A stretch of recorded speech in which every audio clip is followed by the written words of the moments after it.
make longer ones. In any case, Hafiz Osman wrote this thing in the shape that we're familiar with now. I'll go back to the... Oh. In any case, under that, there was an ayat, generally speaking, وَمَا أَرْسَلْنَاكَ إِلَّا رَحْمَةً لِلْعَالَمِينَ, or وَإِنَّكَ لَعَلَى خُلُقٍ عَظِيمٍ.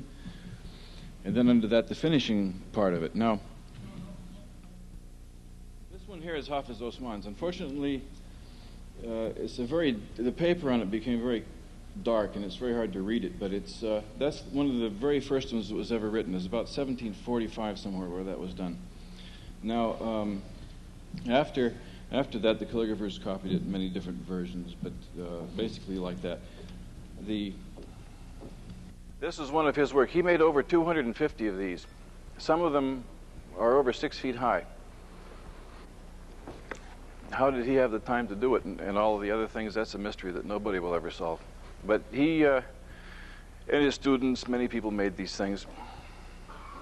For some reason, they never really caught on outside of the central part of the Ottoman Empire. They were never popular, for instance, in Arabic countries.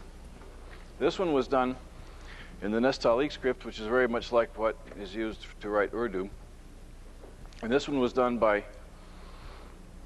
Hilye-i-Saadet Mohamed Effendi, a man who was totally handicapped. His right side of his body was paralyzed at birth, and his left side had the shakes. And he was able to become one of the finest of all the calligraphers. And his son, he was a tiny man. They carried him around in a basket when he was weak, and they would put him in a basket to take him to his various teaching and religious duties. This was by him.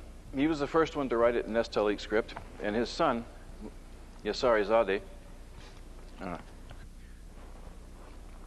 that one is by his son, who also became one of the Supreme Court judges, but he only lasted in the job for about a year because he had a horrible habit of exaggerating everything. If there were 10 men in the room, there would be 100 in his count, and so he was considered a bit of unreliable for that kind of a job. This was one of the very favorite pieces for a calligrapher to do was this Hilye. They loved the text so much because the text brings to you something of the love that Ali and the other people had for the Prophet, and so therefore when you copy it, you participate in that love a little bit.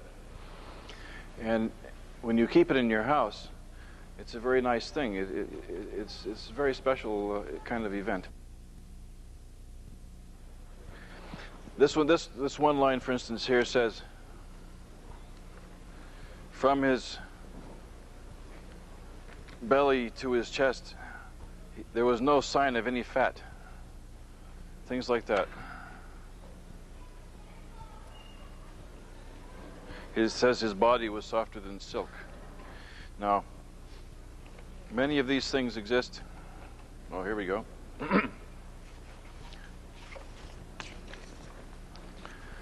Other ones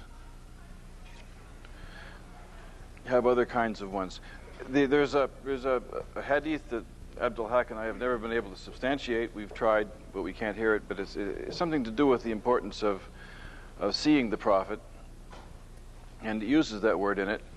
It's ruwiya an Ali radiyallahu ta'ala an, أنه قال قال رسول الله صلى الله عليه وسلم من رأى حليتي من بعدي فكأنما رآني ومن رآها شوقا إلي حرم الله عليه النار ويأمن فتنة القبر ولا يحشر عاريا في يوم الحشر والقرار. To the effect that who sees my hilya, not meaning a piece of calligraphy, mind you, because the hilya itself is a words and a concept and a form in a sense. Who sees it is like seeing a vision of him or a dream of him. Who has seen it after me, it's as if he has actually seen me. And if he sees this hilya desiring me, loving him, God will save him from going to the nar.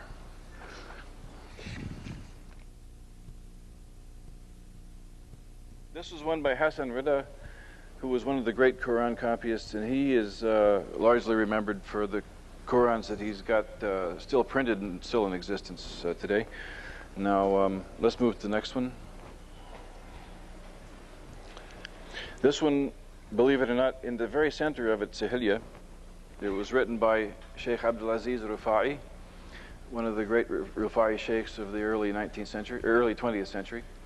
He, at the collapse of the empire, went to live in Egypt, and he taught all the early 20th century Egyptian calligraphers.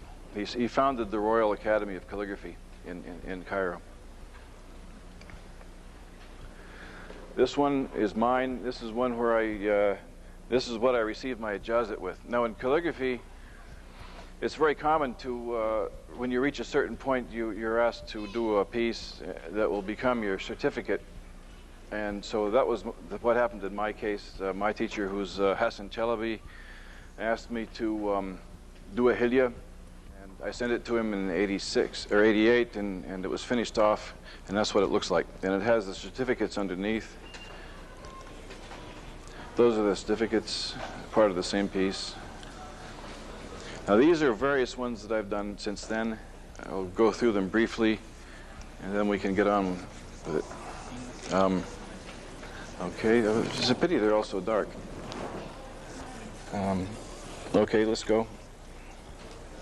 Okay, and this final one, this is what's called Karalama. It's a practice sheet for doing one, and then this is how you sort of set up as an exercise. This one here was one I did earlier this year. This one's now in the Asian Civilizations Museum in Singapore.